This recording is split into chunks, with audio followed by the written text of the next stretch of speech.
Jed, ano na ang mga natalakay sa pagdinig ng Senado ngayong araw? Ella, naidetalye sa pagdinig ngayong araw sa Senado yung ilang mga bagay na natuklasan ng tanggapan ni Senator Risa Hontiveros kaugnay doon sa nangyaring insidente ng pamamaril sa isang eskwelahan sa Tacloban City noong June 22. Kabilang narito yung posibleng koneksyon ng isang grupo sa Estados Unidos na mayroon umanong violent messaging. Binuksan muli ngayong araw ang motu proprio inquiry ng Senate Committee on Women, Children, Family Relations and Gender Equality kaugnay ng kung paano ginagamit at sinasamantala ang ilang online gaming platforms para abusuhin ang mga kabataang gumagamit nito. Kaugnay ito ng nangyaring shooting incident sa Tacloban City na nagkaroon ng 3 batang nasawi dahil sa nangyari. Ayon sa chairperson ng komite na si Senator Risa Hontiveros, hindi maiaalis na may totoong banta sa ilang online games na ginagamit upang mang-groom at mag-recruit ng mga bata. Hindi nga po natin mabubura ang sakit ng nangyari at nangyayari pa rin sa Tacloban. Pero tungkulin nating siguraduhin na may matututunan tayo mula rito. May magbabago at may mapipigilang anumang susunod na trahedya.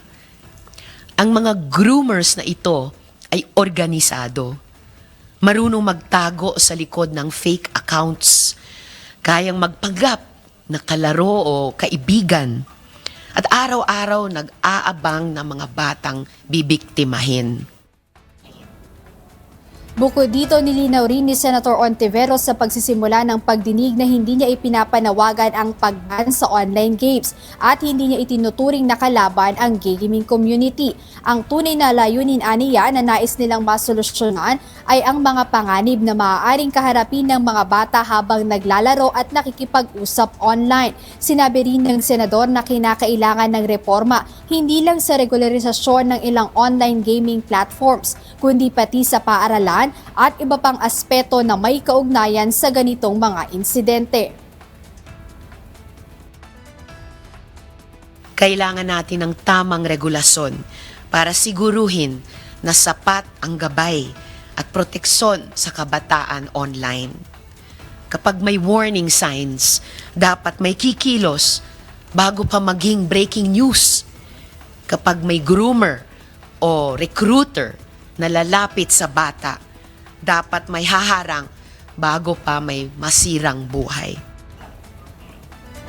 Ang pagdinig na ito ay pagpapatuloy rin ng nakaraang hearing ng komite hinggil sa isang school shooting attempt sa isang paaralan naman noon sa Laguna na kinasangkutan din ng isang menor de edad. Sa nakaraang pagdinig, inilahad ang investigasyon ng Philippine National Police Anti-Cybercrime Group o PNP-ACG na natuklasan na ang bata ay nararadicalize at naiimpluwensyahan sa loob ng mga online platform at mga laro tulad naman ng Roblox.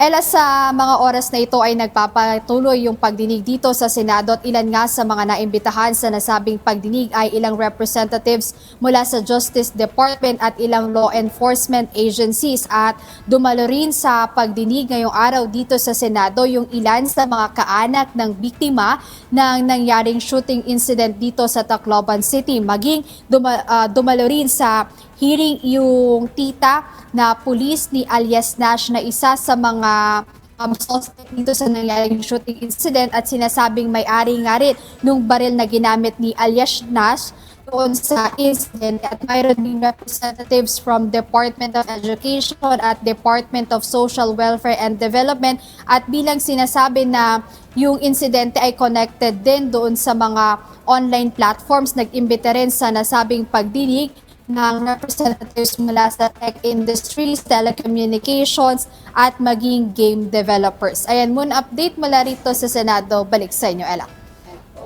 Maraming salamat, Jed Neresina.